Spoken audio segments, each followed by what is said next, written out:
आपको अपनी tuition fee और अपने ट्रैवल एक्सपेंस के अलावा $20,635 जो है लेकर आने हैं। ऐसी वीडियोस उन्होंने बनाई कि यहां से जाके आप फ्री का फूड ले सकते हैं। ये नहीं पता कि वो फूड किन लोगों के लिए है कि 30th अप्रैल 2024 तक 20 घंटे से ज्यादा। Hello guys, welcome back to the blog. This is Harinder Bhatia back with you once again. So finally I am back to my YouTube channel. From last 20 days I didn't post any videos because I was so sick with the COVID. So finally I am back. So अब जो है बहुत सारी updates आई हुई हैं Canada immigration को लेके, जिसके अंदर आज ही जो दिसंबर 7 है जो मैं वीडियो शूट कर रहा हूँ ये। सो मार्क मिलर जो कनाडा के इमिग्रेशन मिनिस्टर हैं, उनकी तरफ से स्टूडेंट परमिट्स को लेके और जो कुछ काफी सारी अटकलें लगाई जा रही थी, जो काफी सारी जो टेम्परेरी पॉलिसीज थी जो 2023 के अंदर एक्सपायर होने वाली थी, जिनकी लास्ट डेट्स आने वाली है 31 दिसंबर की। सो उनके अंदर कुछ एक्सटेंशंस दी गई हैं। सो क्या है ये सारी अपडेट्स के बारे में, इस पूरी वीडियो के अंदर उन अपडेट्स के बारे में जानेंगे कि क्या नई अपडेट्स हैं स्टूडेंट वीजा को लेके। Let's start this video. So guys, सबसे पहला और जो मेजर अपडेट है वो ये है कि कनाडा ने जो अपनी जीआईसी थी, जो कि आज से पहले तक $10,000 हुआ करती थी, जब आप इंडिया से स्टूडेंट वीजा या किसी भी दूसरी कंट्री से आप कनाडा का स्टूडेंट वीजा लगाया करते थे, तो आपको जो फंड्स दिखाने पड़ते थे वो दिखाने पड़ते थे $10,000 बट क्योंकि रिसेंट में क्या हुआ कि वो $10,000 एक्सपेंस बढ़ने की वजह से इन्फ्लेशन बढ़ रही है, सब चीजों के प्राइस बढ़ रहे हैं, हाउसिंग महंगा हो गया है कनाडा में। सो इसीलिए जो है उन सब चीजों को मैनेज करने के लिए, उन सब चीजों को देखते हुए कनाडा ने जो अपने फंड्स हैं वो बढ़ा दिए हैं। सो आपको अपनी ट्यूशन फी और अपने ट्रैवल एक्सपेंस के अलावा $20,635 जो है लेकर आने हैं अपने साथ में, अपने साथ शो करनी है, अपने साथ लेकर आने हैं। सो बेसिकली जो आपकी जीआईसी गारंटेड इन्वेस्टमेंट जो फंड्स हुआ करते थे, जो सर्टिफिकेट आपको मिलता था, उसके लिए आपको $20,635 चाहिए, जो कि 2023 तक आपको सिर्फ और सिर्फ $10,000 चाहिए थे। अब जो भी लोग 1 जनवरी 2024 से कोई भी स्टूडेंट वीजा कनाडा का लगाएंगे, उनको जो है इन फंड्स की जरूरत पड़ेगी। अब वीडियो के आखिर में मैं आपको ये भी बताऊंगा कि ये चीजें क्यों हुई हैं, ऐसा क्यों हुआ कि उनको $20,635 अचानक ही 10,000 से इतना बड़ा जंप लेना पड़ा, क्योंकि ये जो भी हुआ है ये हम लोगों की वजह से ही हुआ है। सो इस बात का भी पूरी वीडियो के अंदर अभी डिस्क्रिप्शन देंगे आपको कि ऐसा क्यों हुआ है। सो इस अपडेट के अलावा 3 और मेजर अपडेट हैं, क्योंकि कनाडा ने कुछ लास्ट ईयर में कोविड की वजह से पहले जो 2 साल कोविड रहा, उसके बाद 2023 के अंदर कुछ टेम्परेरी पॉलिसीज को लेकर आए थे, जिसके अंदर आप 20 घंटे से ज्यादा काम कर सकते हैं, प्लस आपको 18 महीने का एक्सटेंशन मिलेगा, आप ऑनलाइन स्टडीज कर सकते हैं। सो इन चीजों के ऊपर क्योंकि इनकी एक्सपायरी डेट आ गई थी 31 दिसंबर 2023, अब इसके ऊपर लोगों ने काफी सारी पिटीशंस डाली कि इसको थोड़ा एक्सटेंशन दी जाए, इस चीज के अंदर हमें भी दिया जाए, ऐसा किया जाए, वैसा किया जाए।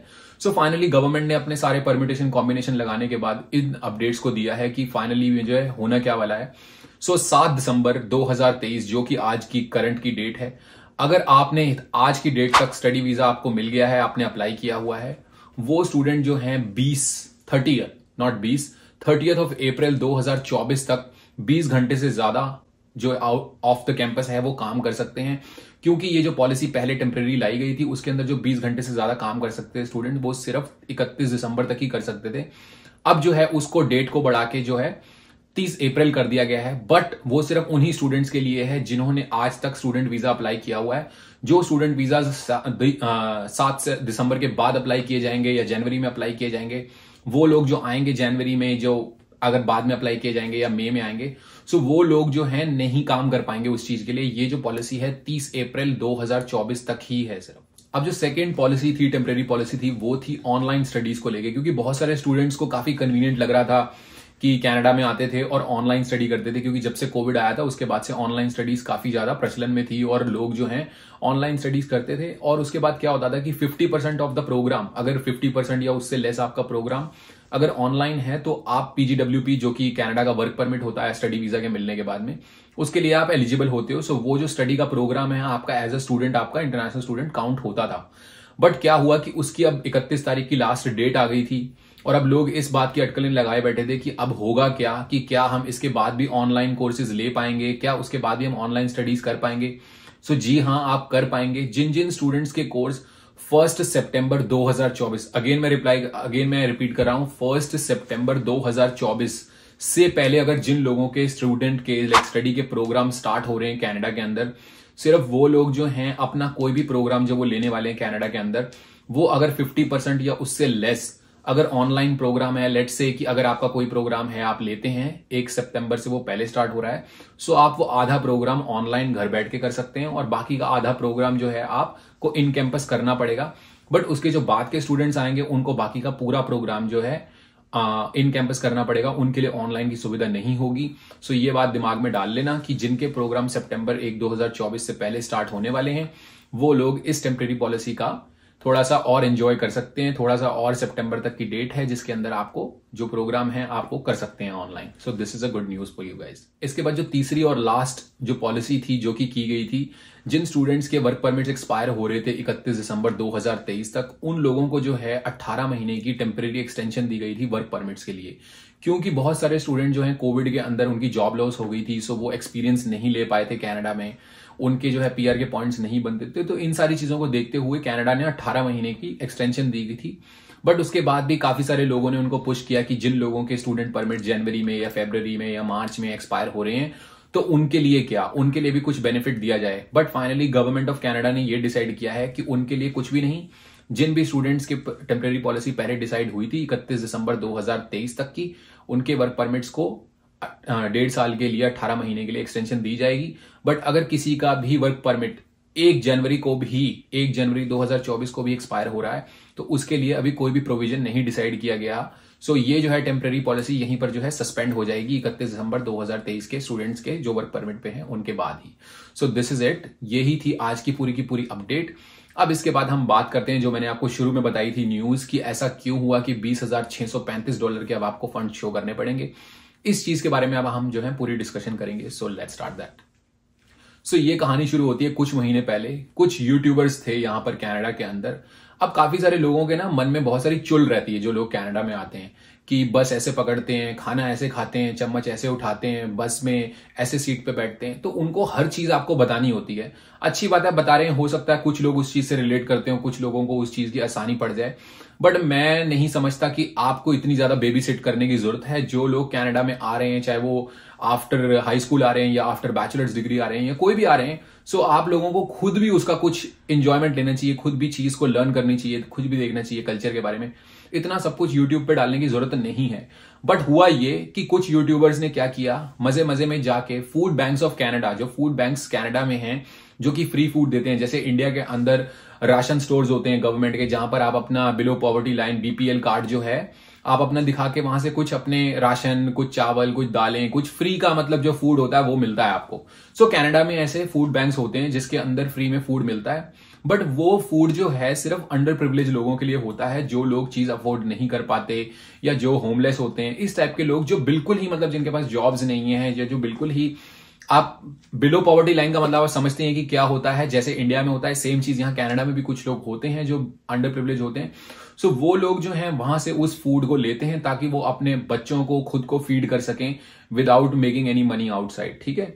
अब जो स्टूडेंट्स हैं कनाडा के अंदर आते हैं, जो इंटरनेशनल स्टूडेंट हैं, पहली बात तो आप ये काम लीगली करना आप लोगों के लिए ठीक नहीं है। ना ये कम्युनिटी के ऊपर ठीक लगता है, ना ये आपके अपने ऊपर ठीक लगता है। क्योंकि जब कनाडा ने आपको यहां पर स्टूडेंट परमिट इश्यू किया है तब आपने उनको अपने फंड्स शो किए हैं। आपने लाखों, करोड़ों, अरबों रुपए की प्रॉपर्टी इंडिया के कागजों में और कहीं भी किसी कंट्री में बैठे कागजों में आप झूठी मूठी दिखा देते हैं।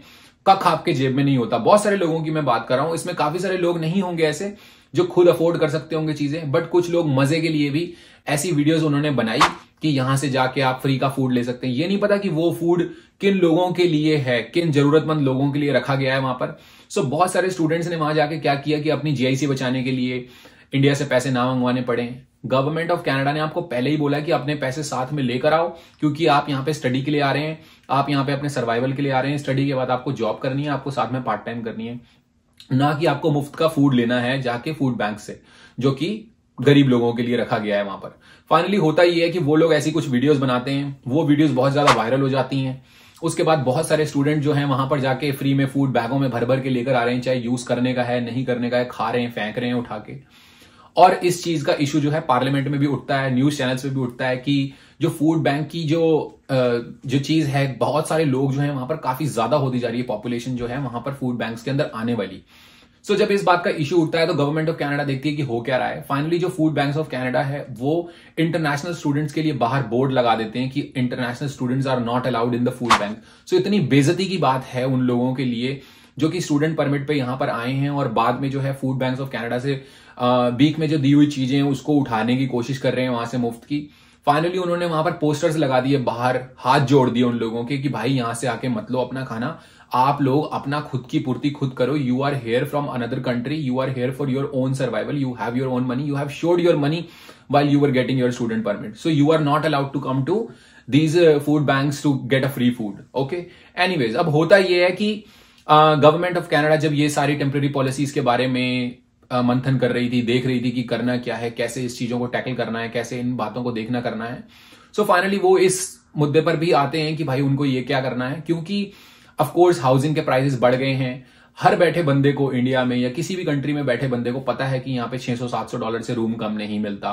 उसको ये भी पता है यहाँ पर राशन पानी कम से कम $300-350 का महीने में आता है। उसको ये भी पता है कि बस की सर्विसेज कितनी ये है। उसको ये भी पता है यहाँ पे स्नो पड़ती है। उसको ये भी पता है यहाँ पे जॉब के हाल क्या है। सो सब पता होने के बावजूद भी यहाँ पर आके कंप्लेंट करना कि कनाडा अच्छा नहीं है, फलाना है, ये है, वो है। सो गवर्नमेंट ऑफ कनाडा ने किया ये है कि 10,000 की जीआईसी को आपको बढ़ा के $20,635 कर दिया है, डबल से भी ज्यादा कर दिया है। अब मजे में रहें, $20,635 जेब में लेकर आए, क्योंकि आपको $20,635 एक्चुअल में चाहिए। क्योंकि अगर आप $600 के कमरे में रहोगे, हर बंदे को आना ब्रैम्पटन में है, हर बंदे को आना टोरंटो में है, हर बंदे को आना वैंकूवर में है। आप ऐसी बड़ी बड़ी सिटीज के नाम इंडिया में बैठ के कंसल्टेंट्स के आगे लेते हैं।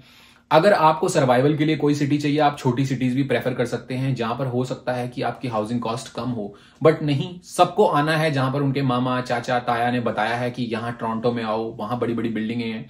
सो हर बंदे को वहां पर आना है। जब आप मिडिल ऑफ द डाउनटाउन किसी भी कंट्री के, अगर आप किसी मेन सिटी के अंदर, लाइक अगर आप इंडिया की बात करते हैं, अगर आप मुंबई में जाएंगे, दिल्ली में जाएंगे, ऑफ कोर्स वहां पर जो है हाउसिंग महंगी है।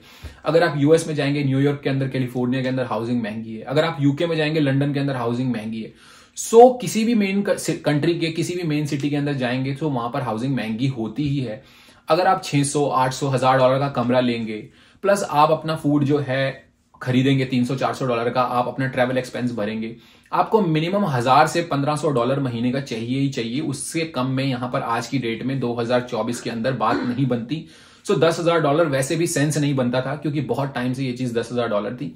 सो फाइनली इसको बढ़ा दिया गया है।